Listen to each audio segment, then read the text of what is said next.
Hi guys, అద్రిపోయే biryani చేసుకుందాం రండి. ఎప్పుడు చికెన్తోనే కదా చేసుకునేది, ఈసారి కొంచెం డిఫరెంట్గా ఎగ్ బిర్యానీ చేసుకుందాము. చాలా సింపుల్ ప్రాసెస్, 10 మినిట్స్లో అయిపోయిద్ది. ఒకసారి ట్రై చేయండి ఇంట్లో, టేస్ట్ అయితే సూపర్ ఉంటుంది. డిఫరెంట్ రెసిపీ అసలు. ఫస్ట్ అయితే 4 ఎగ్స్ బాయిల్ చేసేసుకోండి. నేను ఆనియన్ కోసుకుంటున్నా, అదే ఫ్రైడ్ ఆనియన్స్కి కోసుకుందాం కదా, అలా పలుచగా ఆనియన్, ఒక పచ్చిమిర్చి మధ్యలోకి కోసుకున్నా. టొమాటో 2 తీసుకున్నాను నేను, చిన్నగా ఉన్నాయని. మీరు పెద్దగా ఉంటే ఒకటి తీసుకోండి, మీడియం సైజ్ టొమాటో ఒకటి. తర్వాత స్టవ్ ఆన్ చేసుకొని ప్రెషర్ కుక్కర్ పెట్టుకున్నా. ఒక 2 టేబుల్ స్పూన్స్ ఆయిల్ అయితే వేసుకున్నాను. పసుపు, కారం, ఉప్పు వేసుకున్నాను. ఎగ్స్కి ఘాట్లు పెట్టుకొని ఎగ్స్ కూడా వేసుకున్నాను, ఎందుకంటే ఆ ఉప్పు, కారం, పసుపు ఎగ్స్ లోపలికి వెళ్ళడానికి. స్పూన్తో కాకుండా మీరు అలా నేను చూపించినట్టు తిప్పుకుంటూ కుక్ చేసుకుంటే ఎగ్స్ లోపలికి కారం వెళ్ళిద్ది, ఎగ్స్ కూడా చిట్లకుండా ఉంటాయి. కొంచెం గోల్డెన్ కలర్లో వచ్చిన తర్వాత ఒక ప్లేట్లోకి తీసేసుకోండి. సేమ్ ఉన్న ఆయిల్లో కొంచెం 2 టేబుల్ స్పూన్స్ గీ వేసుకున్నా, మీరు ఆయిల్ అయినా వేసుకోవచ్చు కొంచెం.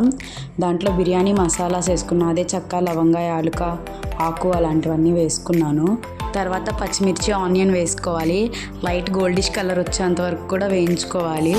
అలా వేగాక ముందుగా మనం చాప్ చేసుకున్న టొమాటో కూడా వేసుకోవాలి. ఆ టొమాటో కూడా కొంచెం కలర్ చేంజ్ అయిన తర్వాత ఒక స్పూన్ అల్లం వెల్లుల్లి పేస్ట్ కూడా వేసుకోండి. తర్వాత టొమాటో మీద పీల్ వచ్చేంత వరకు కూడా అలా వేయించుకుంటూ ఉండాలి. తర్వాత తగినంత ఉప్పు, పసుపు వేసుకొని మళ్ళీ కలుపుకోండి. అలా కలుపుకున్న తర్వాత కొంచెం వాటర్ వేసుకోండి, అడుగంటకుండా ఉండిద్ది. ఆ తర్వాత ఫస్ట్గా కొంచెం పెరుగు విస్కర్తో కలుపుకొని పెట్టుకొని అది కూడా వేసుకోండి. తర్వాత దాంట్లో నుంచి ఆయిల్ వచ్చేంత వరకు వేయించుకోండి. ఆ తర్వాత ముందుగా నానబెట్టిన బియ్యం నేను 1 కప్ తీసుకున్నాను. అవి ఫస్ట్ కొంచెం వేయించుకోవాలి. అలా వేయించుకుంటే మనకి మెతుకు అనేది విరగకుండా చాలా బాగుండిద్ది చూడడానికి కూడా.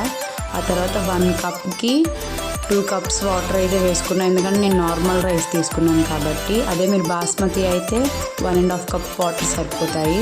దాంట్లో కొత్తిమీర అండ్ ఎగ్స్ ముందుగా బాయిల్ చేసుకుని పెట్టుకుని వేసుకోవాలి.